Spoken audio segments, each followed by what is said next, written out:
ချက်သားကြာစံကြော်လေးကိုအလွယ်တကူနဲ့အိမ်မှာကြော်စားပါမယ်ရှင်အရင်စားလို့လည်းကောင်းပါတယ်ရှင်ဝိုင်းဝိုင်းကြာစံနှစ်ထုပ်သုံးထားပါတယ်ရှင်ဒီနေ့များများလေးကြော်မှာမို့လို့ကလေးတွေဝါစားရအောင်လို့ကြာစံကိုနိုင်ဝက်လောက်ရေစိမ်ထားလိုက်ပါမယ်ရှင်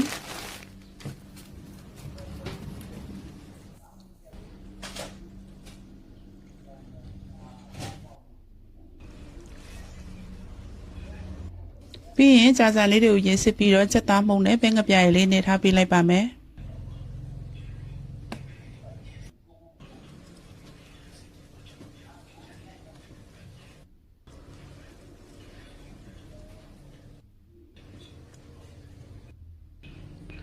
ဒါကတော့ကြော်မဲ့အသီးပဲလေးတွေပါရှင်ကော်ဖီအသားထုလည်းထည့်ထားတယ်မုံလာဥနီကိုက်လန်တို့သုံးထားပါတယ်ရှင်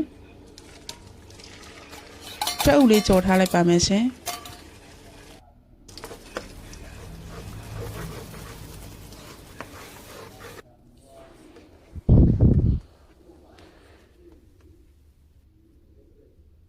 ပြီးရင်သူ့ကိုဖယ်ထားလိုက်ပါမယ်ချက်ဥကြော်လေးတွေကို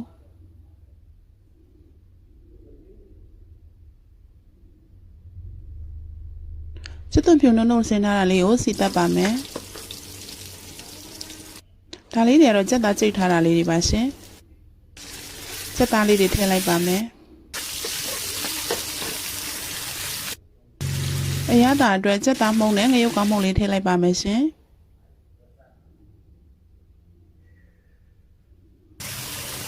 ချက်သားထွက်လာတဲ့ရေလေးတွေကုန်အောင်ကြော်ပေးလိုက်ပါမယ်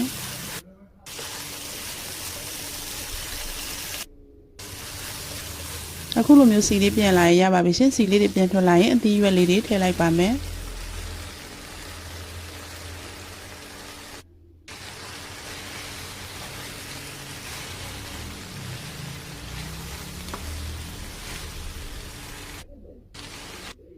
အရသာအတွက်ချက်သားမှုန့်ထည့်ပေးပါမယ်ရှင်ပြီးရင်ပဲငပြားရဲ့အကြည်လေးထည့်ပေးလိုက်ပါတယ်ခရုစီလေးလည်းထည့်ပါမယ်ရှင်ကိုယ့်ရဲ့အသီးရွက်အနည်းများပေါ်မူတည်ပြီးတော့ထည့်ပါရှင်ပြီးရင်အခုလိုမျိုးလေးကြော်ပေးလိုက်ပါမယ်အသီးရွက်ကြော်တဲ့အခါရေမထည့်တော့ပါဘူးရှင်ဒီအရွက်လေးတွေကလည်းရေထွက်လို့ပါအသီးရွက်ကလေးတွေကိုအခုလိုမျိုးကြော်ပြီးဒီအနေထားလေးရအောင်နော်ကြာစံနေထည့်ပေးလိုက်ပါမယ်ရှင်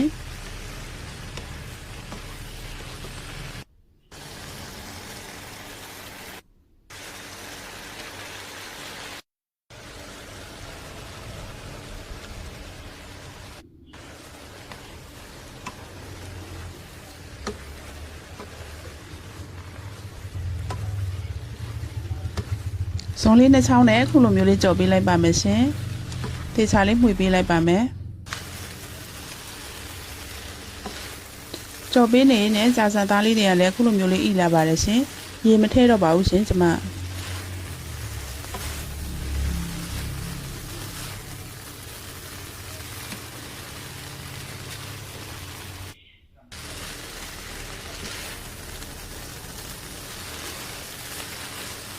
ကြာစံသားလေးတွေကအခုလိုမျိုးလေးဣပြီးတော့အနေတော်လေးဖြစ်လာပြီဆိုလို့ရှိရင်တရုတ်နံနံလေးထည့်လိုက်ပါမယ်ရှင်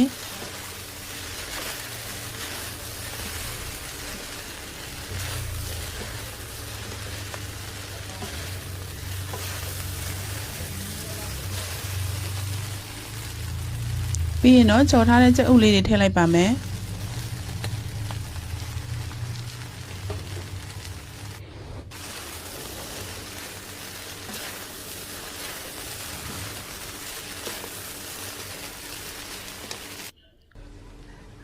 ဒါဆိုရင်တော့ကြာစံကြုံလေးရပါပြီရှင်ကြာစံကလုံးဝမမာပါဘူးเนาะအခုလိုမျိုးအီလေးနေပါရှင်ကြာစံသားလေးတွေကလည်းလုံးဝပြတ်ထွက်မသွားပါဘူးရှင်